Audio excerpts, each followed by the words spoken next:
जहां पर हुसैन शाह वली लैंडको हिल्स के लैंड के ऊपर से माइंड हटाने के लिए अब एक प्लान के तहत कई लोगों को टीम में बिठाया गया था वक्फ बोर्ड कमेटी में। वहां पर उसमें एडवोकेट्स भी हैं और टीआरएस के कुछ ऐसे लोग जो मंसूबे तहत वक्फ बोर्ड में बैठे और अपना काम खत्म कर वहां से निकल गए, जिससे 50,000 करोड़ का वक्फ बोर्ड को लॉस हुआ है। और वक्फ बोर्ड अगर ये 50,000 करोड़ की मालिक बनती तो वो कोई गवर्नमेंट की मोहताज नहीं होती थी। जब लोगों का माइंड वहां पर जा रहा था कि 1 लाख करोड़ की जायदाद हमारी लुट रही है वक्फ बोर्ड की, इतना टाइम भी नहीं दिया गया और एक और मस्जिद को शहीद करके लोगों का दिमाग वहां पर डाल दिया गया। टीआरएस चीफ मिनिस्टर के 2017 से आज तक वक्फ बोर्ड को लॉक करने की वजह, और यहाँ पर वक्फ बोर्ड डिजिटलाइज करने का वादा किया था 2014 में, जो आज तक नहीं हुआ। वो काम क्यों रोका गया और वो डिजिटलाइजेशन का काम कब स्टार्ट होगा, इसका स्टेटमेंट ना तो चेयरमैन ने दिया है और ना वो आईएएस ऑफिसर्स दिए हैं और ना जो वक्फ बोर्ड के इख्तियार जो वक्फ बोर्ड में पावर में बैठे हुए उन लोगों ने दिए हैं। अस्सलाम वालेकुम, हाय दोस्तों, मैं रियल मोहसिन एक बार फिर आपके सामने बहुत जमाने के बाद कुछ ऐसे इश्यूज लेकर आया हूं जो नाकाबिले बर्दाश्त है। आज हमारे तेलंगाना के चीफ मिनिस्टर और वक्फ बोर्ड की जायदादों को लूटने वाली बात और मुस्लिम्स की जायदादों पर अपनी सरकार चलाने वाली बात, और टीआरएस चीफ मिनिस्टर के 2017 से आज तक वक्फ बोर्ड को लॉक करने की वजह, और जीएचएमसी के स्कैम्स और कई बड़े बड़े लीडरों की कुछ चंद बातें करने आपके सामने आऊँ। सबसे पहले हम बात करते हैं वक्फ बोर्ड स्कैम के ऊपर, जहां पर हुसैन शाह वली लैंडको हिल्स के लैंड के ऊपर से माइंड हटाने के लिए अब एक प्लान के तहत कई लोगों को टीम में बिठाया गया था वक्फ बोर्ड कमेटी में।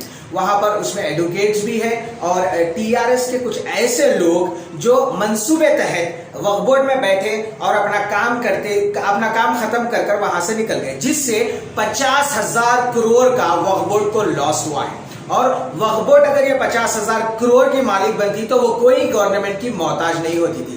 और सबसे पहले इससे माइंड हटाने के लिए सेक्रेटेरिएट की मस्जिदों को शहीद किया गया, फिर सेक्रेटेरिएट के मस्जिदों का झूठा दिखावे वाला फाउंडेशन रखा गया, और उसके बाद फिर वही मस्जिदों की तामीर के कमिटमेंट दिए गए। और जब लोगों का माइंड वहां पर जा रहा था कि 1 लाख करोड़ की जायदाद हमारी लुट रही है वक्फ बोर्ड की, इतना टाइम भी नहीं दिया गया और एक और मस्जिद को शहीद करके लोगों का दिमाग वहां पर डाल दिया गया। एक तरफ नरेंद्र मोदी जी हमारे प्राइम मिनिस्टर दुनिया में इंडिया के कई ऐसे टुकड़े बेच रहे हैं, दूसरी तरफ हमारे चीफ मिनिस्टर मिस्टर केसीआर वक्फ बोर्ड की जायदादों को कब्जा कर और उनको जो है बेच कर अपनी सरकार चला रहे हैं। 50,000 करोड़, 1 लाख करोड़ एक कहने वाले अल्फाज नहीं है। अगर इतना पैसा वक्फ बोर्ड के अंदर होता तो वक्फ बोर्ड कोई गवर्नमेंट, कोई पॉलिटिशियन और कोई ऐसे करप्ट लोगों की मोहताज नहीं होती थी। वक्फ बोर्ड खुद हमारे स्टेट को चलाने की हिम्मत रखती थी। चलिए, अब दूसरी चीज मैं आप सबसे शेयर करना बहुत जरूरी समझूंगा। यहां पर वक्फ बोर्ड डिजिटलाइज करने का वादा किया था 2014 में, जो आज तक नहीं हुआ। वो काम क्यों रोका गया और वो डिजिटलाइजेशन का काम कब स्टार्ट होगा, इसका स्टेटमेंट ना तो चेयरमैन ने दिया है और ना वो आईएएस ऑफिसर्स दिए हैं और ना जो वक्फ बोर्ड के इख्तियार जो वक्फ बोर्ड में पावर में बैठे हुए उन लोगों ने दिए हैं। यहां पर सबका फायदा डिवाइड किया गया। 50,000 करोड़ में कौन से पॉलिटिशियन का कितना फायदा है और जो सीट पर बैठे हुए थे उनका कितना फायदा है, जो एक मंसूबे तहत अपना काम कर बाजू से निकल गए। अब यहां पर लोगों को गुमराह करने का काम मुसलसल इंडिया से और हमारे स्टेट और गली में भी किया जा रहा है। यह प्री प्लान फेक फाउंडेशन रखा गया इस सेक्रेटेरिएट के मस्जिद का, और दूसरी मस्जिद को शहीद कर तभी काम स्टार्ट करवा दिया गया। तो यहां पर जो दिखा रहे हैं वो हो नहीं रहा है, जो हो रहा है वो दिखाया नहीं जा रहा है। और मस्जिद को डेमोलिश करना, वहां पर लोगों का माइंड डाइवर्ट करना, आवाज रेज करने से पहले दबाना और लोगों की जायदादों को, वक्फ बोर्ड की जायदादों को खाकर खुद की सरकार चलाने का काम कर रही है केसीआर गवर्नमेंट।